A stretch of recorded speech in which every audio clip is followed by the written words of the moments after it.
Hello, everyone, and welcome to Powerful English. My name is Brian, and I'm thrilled to be here with the amazing Jennifer. Today, we're diving into something super exciting, or top 10 tips for mastering the English language. These strategies are designed to help you learn effectively and with confidence. So, buckle up, because this is going to be a fun ride. Oh wow, I'm so pumped for this. I mean, mastering English sounds like a huge task, right? Like, where do we even start? Laughs. Absolutely, Jennifer. And that brings us to our first tip. Set learning goals. You see, it's crucial to have clear goals to enhance your motivation. Long-term goals give you direction, while short-term goals should be specific, measurable, achievable, relevant, and time-bound. That makes sense. So like if I wanted to learn English to travel, I could set a goal to learn 50 travel-related words in a month. Sigh. Exactly. That's a perfect example. Being clear about why you want to learn English helps in planning your study routine and choosing the right resources. It's like having a map for a road trip. You wouldn't just drive aimlessly, right? Haha, right. I'd probably end up in a cornfield somewhere. Laughs.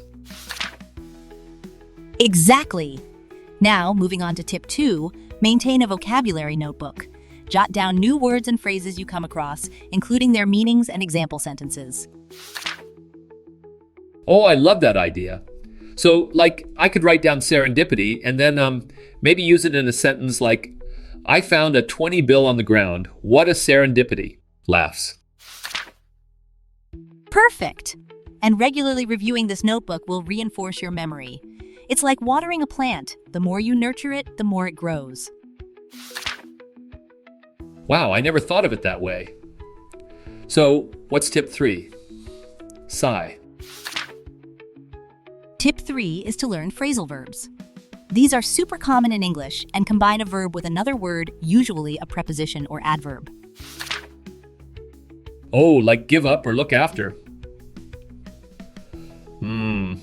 I can see how that would be useful. Sigh.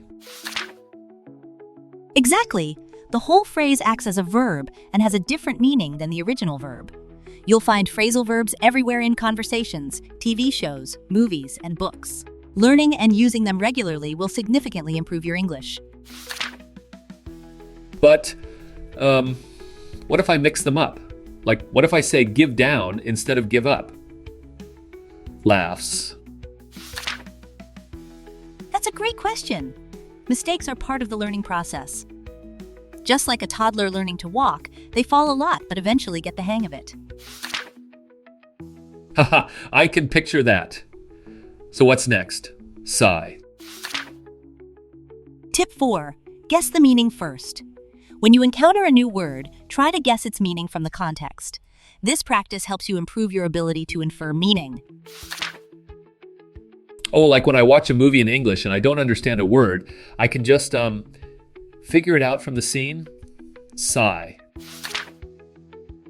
Exactly. After that, look it up in the dictionary only if necessary. It's like being a detective using clues to solve the mystery of the word.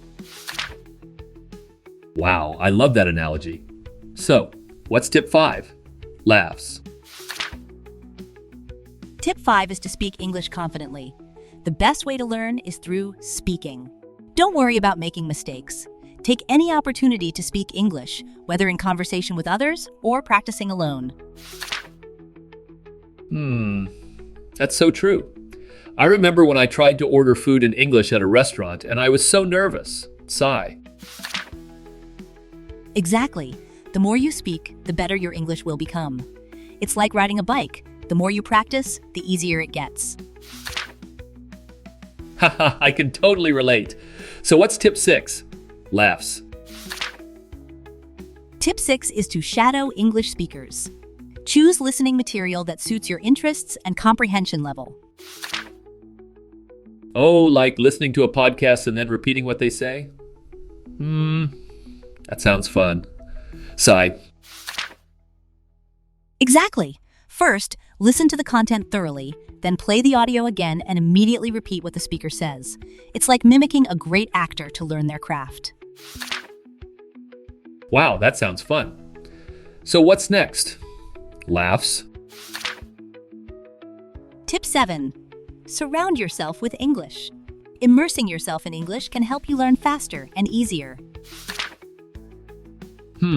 Like labeling everything in my house with English words? Sigh. Yes! You can also listen to English songs, podcasts, or audiobooks, and watch English movies or TV shows. It's like diving into a pool. You'll get wet, but you'll also learn to swim. Haha, I love that. So what's tip 8? Laughs. Tip 8 is to think in English. Avoid translating from your native language into English. Instead, practice thinking directly in English. Oh wow, that sounds challenging. Like, how do I even start doing that? Sigh. Great question. Start with simple thoughts like what you see around you. It helps your brain adapt to English patterns, vocabulary, and expressions more effectively. I can see how that would help. So, what's tip 9? Laughs. Tip 9 is to find a learning partner. A language partner can make learning enjoyable and practical. Oh, like a buddy system. That sounds fun. Sigh. Exactly! You can find a language exchange partner or a pen pal, or join chat rooms and community websites. It's like having a gym buddy. You motivate each other. Haha, I love that. So, what's the final tip? Laughs. Tip 10 is to record your speech. Many people dislike hearing their own voice, but don't hesitate to give it a try. That sounds a bit scary. What if I sound weird? Sigh. That's totally normal. Record yourself speaking English and listen to your pronunciation and intonation. This practice will help you pinpoint areas for improvement. Wow, I can't believe we covered all 10 tips. This was so enlightening. Laughs. I'm glad you enjoyed it, Jennifer. Remember, mastering English is a journey, not a race. Keep practicing, and you'll get there.